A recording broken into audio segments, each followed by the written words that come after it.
అందరికీ నమస్కారం. ముందుగా సుమన్ టీవీ ప్రేక్షకులకు ఆంగ్ల నూతన సంవత్సరాది శుభాకాంక్షలు. మనము ఈరోజు 2024 జనవరి నెలకి సంబంధించి ధనుస్సు రాశి లేదా ధనుస్సు లగ్నంలో జన్మించిన వారి యొక్క రాశి ఫలితాలు తెలుసుకునే ప్రయత్నం చేద్దాము. మూలా నక్షత్రం 1, 2, 3, 4 పాదాలు, అలాగే పూర్వాషాఢ నక్షత్రం 1, 2, 3, 4 పాదాలు, అలాగే ఉత్తరాషాఢ నక్షత్రం 1 పాదం అనగా మొదటి పాదం ఉన్న వాటిని మనకి ధనుసు రాశిగా చెప్పబడుతూ ఉన్నది. ఈ ధనుసు రాశికి చెప్పాలంటే అదృష్ట యోగం అనేది ప్రారంభమైందనే చెప్పాలి.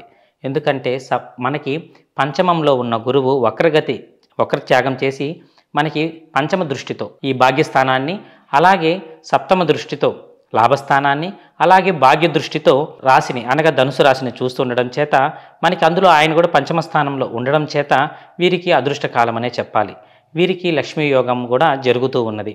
కనుక వీరికి వ్యాపారం పరంగా కావచ్చు, ధనపరంగా కావచ్చు, లేదా అదృష్టపరంగా కావచ్చు, వీరికి విపరీత రాజయోగం లాంటిదే జరుగుతూ ఉన్నది. ఇక వీరికి తృతీయ స్థానంలో ఉన్న శని స్వక్షేత్రంలో ఉండడము కాబట్టి సోదరుల యొక్క అనుకూలత, వారి నుంచి వచ్చే ఒక అనుకూలం కావచ్చు, వాళ్ళ నుంచి కొన్ని జరిగే కార్యక్రమాలు కానీ జరుగుతూ ఉండడము, అలాగే మిత్రస్థానాధిపతి బుధుడు అంటే వీరికి కలత్ర స్థానము మిత్రస్థానానికి సంబంధించిన బుధుడు లగ్నంలో లేదా రాశిలోనే ఉండడం చేత, ధనుసులోనే ఉండడం చేత వీరికి స్నేహితులు కానీ, కుటుంబ సభ్యులు కానీ, లేదు అన్నదమ్ముల దగ్గర నుంచి కావచ్చు, అందరి దగ్గర నుంచి మంచి ప్రేమ ఆదరణ పొందుతూ ఉంటారు. వీరికి ఉన్న రాశులు మొత్తం ఉన్న ఈ 12 రాశులలో వీరికి ధనుసు రాశి వారికి అదృష్ట యోగం అయితే ఎక్కువనే చెప్పాలి. ఇక వీరికి చతుర్థంలో ఉన్న రాహువు వీరికి కొద్దిగా సుఖాన్ని తగ్గించడం, అంటే వీరికి ప్రయాణాలు, కొద్దిగా నిద్రాభంగము ఇలాంటివి జరుగుతూ ఉంటుంది.